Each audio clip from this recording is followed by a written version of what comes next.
I want to make an additional point about merging onto freeways and highways. At this point on the merge ramp, I'm looking for vehicles that are in the lane I want to merge into.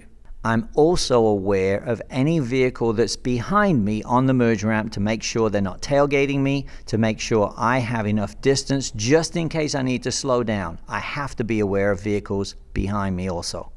At this point, I have a quick glance to my left to make sure there's no vehicle right next to me. I'm also aware from using my left side mirror and my rear view mirror of any vehicle that's in the lane I want to merge into that's coming up from behind.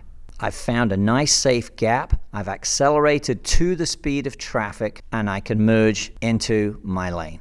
The most important aspect of merging on is matching the speed of the traffic that is already on the freeway to impact them as little as possible. It's not an easy technique when you're a new driver. It takes practice and experience, but it's critical we all learn how to merge correctly and impact traffic as little as possible on the freeway.